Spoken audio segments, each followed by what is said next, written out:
Hello बच्चों, चलिए प्रश्न को समझते हैं। वायु में 500 नैनोमीटर तरंग दैर्ध्य का प्रकाश पुंज अपवर्तनांक 1.5 की प्लेट में प्रवेश करता है। कांच में प्रथम चाल, द्वितीय आवृत्ति, तृतीय तरंग दैर्ध्य ज्ञात कीजिए। तो सबसे पहले हम बात करेंगे यहाँ पर मुख्य अवधारणा की। मुख्य अवधारणा, अगर हम मुख्य अवधारणा की बात करें तो हम कुछ संबंधों की बात करेंगे। जैसे अगर मैं बात करूं कि अपवर्तनांक का अपवर्तनांक, देखिए अपवर्तनांक जो होता है, अपवर्तनांक जो निर्भर करता है वो अगर प्रकाश की चाल के देखें तो प्रकाश की चाल के व्युत्क्रमानुपाती होता है। प्रकाश की चाल के व्युत्क्रमानुपाती होता है, क्योंकि हमें पता है कि अगर माध्यम, जैसे मान लेते हैं विरल माध्यम से अगर हम सघन में जाते हैं तो प्रकाश की किरण अभिलंब की तरफ झुक जाती है, अभिलंब की तरफ मुड़ जाती है। तो ऐसा क्यों हुआ? क्योंकि प्रकाश की चाल यहाँ पर कम हो गई। क्यों? क्योंकि यहाँ पर जो अपवर्तनांक था, किसका अपवर्तनांक बढ़ गया। तो अपवर्तनांक प्रकाश की चाल के क्या होता है? व्युत्क्रमानुपाती होता है। द्वितीय की अगर हम बात करें कि जो संबंध होता है किसमें, आवृत्ति, प्रकाश की चाल, आवृत्ति प्रकाश की चाल एवं तरंग दैर्ध्य में, वो संबंध होता है कि आवृत्ति जिसको हम किससे प्रदर्शित करते हैं, न्यू से भी करते हैं। न्यू बराबर होता है v बटे लेमडा। v क्या है यहाँ पर? प्रकाश की चाल है। लेमडा क्या है यहाँ पर? तरंग दैर्ध्य है। और आवृत्ति क्या है? यहाँ पर न्यू है। अब कोई सी भी चीज देखिए, यहाँ पर अगर हम एक माध्यम से दूसरे माध्यम में जाते हैं तो प्रकाश की चाल परिवर्तित हो सकती है, प्रकाश का तरंग दैर्ध्य परिवर्तित हो सकता है, पर आवृत्ति अपरिवर्तित रहती है। माध्यम के परिवर्तन होने पर भी आवृत्ति क्या रहती है? अपरिवर्तित रहती है। माध्यम माध्यम के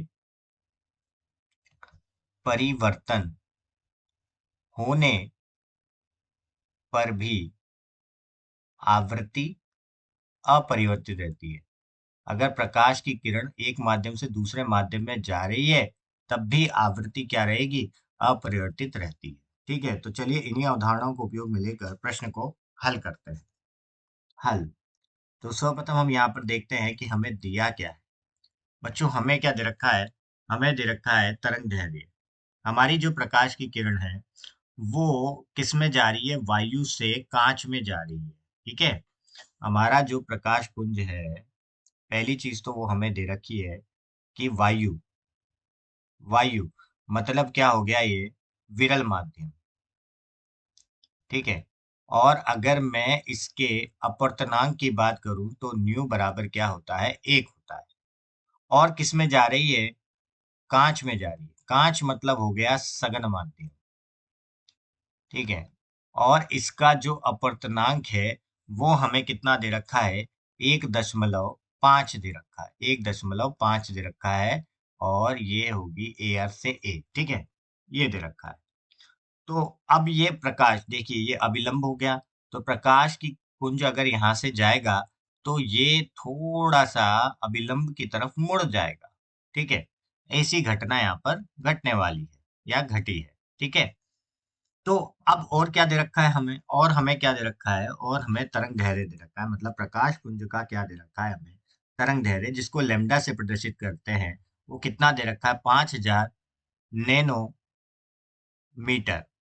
देखिए नैनो का मतलब होता है 10 की घात 9। तो 5000 10 की घात ऋणात्मक 9 मीटर। तो अगर देखेंगे तो यहाँ से ये हो जाएगा। ठीक है, अब सर्वप्रथम हमें पता है कि जो अपवर्तनांक होता है, अपवर्तनांक, अगर हम अपवर्तनांक का संबंध प्रकाश की चाल से निकालें तो एक दूसरे के क्या होते हैं? व्युत्क्रमानुपाती होते हैं। प्रकाश की चाल के क्या होता है? व्युत्क्रमानुपाती होता है। देखिए जब यहाँ पे देखिए, अगर यहाँ पर प्रकाश की किरण वायु से कांच में जा रही है तो प्रकाश की चाल कम हो जाएगी, इसलिए वो अभिलंब की तरफ मुड़ गई है। मतलब जैसे जैसे आपका सघन माध्यम बढ़ेगा तो प्रकाश की चाल क्या होती जाएगी, कम होती जाएगी। मतलब एक दूसरे के क्या है, व्युत्क्रमानुपाती है।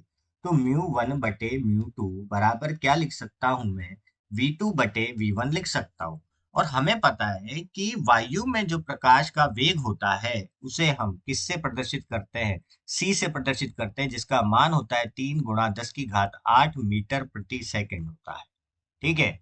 और हमें V2 मतलब कहाँ पर निकालना है, कांच में तो निकालना है। ठीक है, तो कांच में हमें निकालना है, तो कांच का हमें निकालना है। ठीक है। और ए म्यू वन मतलब यहाँ पर म्यू ए है। ठीक है, एयर का कितना दे रखा है, 1 दे रखा है। म्यू बी की बात करेंगे तो वो 1.5 दे रखा है। तो 1/1.5 हो गया। और यहाँ पर V2 का मान हमें निकालना है, जिसको जी लिख रहे हैं हम। और V1 का मान 3.10⁸ हो गया। 1.1 उससे काटेंगे तो 2 बार कटेगा, तो क्या आ जाएगा हमारा, जो हमारे कांच में प्रकाश की चाल होगी, प्रकाश पुंज की चाल होगी, 2.10⁸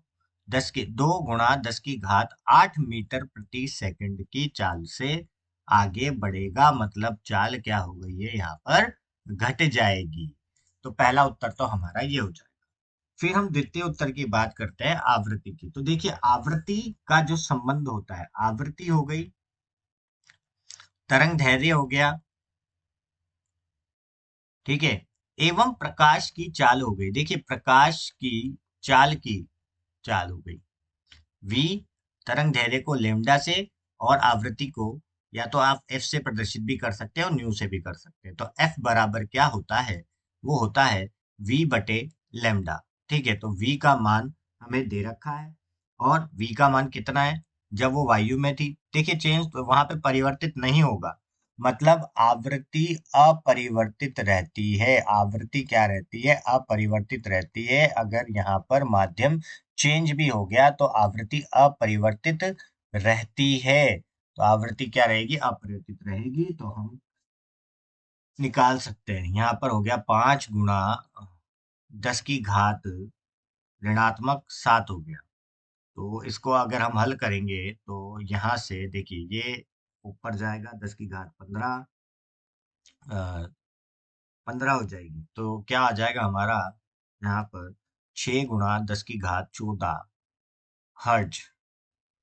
देखिए, आवृत्ति की जो ऐसा ही मात्रक होता है वो हर्ट्ज होता है। तो ये आ गया, हमारी आवृत्ति भी आ गई। अब हमें क्या पूछा गया है कि तरंग दैर्ध्य क्या होगा। तो देखिए, तरंग दैर्ध्य की अगर मैं बात करूं, देखिए तरंग दैर्ध्य की बात करते हैं। तो देखिए, तरंग दैर्ध्य अभी अभी हमने संबंध देखा था, एफ बराबर वी बटे लेमडा। तो लेमडा बराबर क्या हो जाएगा, वी बटे एफ हो जाएगा। वी, अब हम यहाँ पर वी की बात कर रहे हैं तो हमें लेमडा 2 निकालना है। मतलब पहले तो जो तरंग दैर्ध्य था वो तो हमें दे रखा है, वो कितना दे रखा है हमें, 5000 नैनोमीटर, जिसको हमने 10⁻9 मीटर लिखा था। ठीक है, ये तो लेमडा 1 दे रखा है। अब ये ग्लास की बात कर रहा है तो ग्लास का ही वेग लेना पड़ेगा। तो 2.10⁸ हो जाएगा, बटे वहां पर आवृत्ति तो चेंज होगी नहीं, तो 6.10⁻14 हो जाएगी। दो के पहाड़े से काटेंगे तो 3, और 10 की अगर घात से काटेंगे तो यहाँ पर हो जाएगी 10⁻1 10⁻6 हो जाएगी। अगर हम देखेंगे तो 0.3 10⁻6। ठीक है, तो ये क्या आ जाएगा हमारा, ये हमारा आ जाएगा तरंग दैर्ध्य। तो ये हो गया हमारा तरंग दैर्ध्य। किसके अंदर हो गया ये हो गया है हमारा कांच के अंदर, हमारा तरंग दैर्ध्य हो गया है। तो ये भी हमारे इस प्रश्न का उपयुक्त उत्तर होगा। ये हमारी आवृत्ति होगी और ये हमारा वेग होगा। तो मैं आशा करता हूँ आपको समझ आया होगा। धन्यवाद।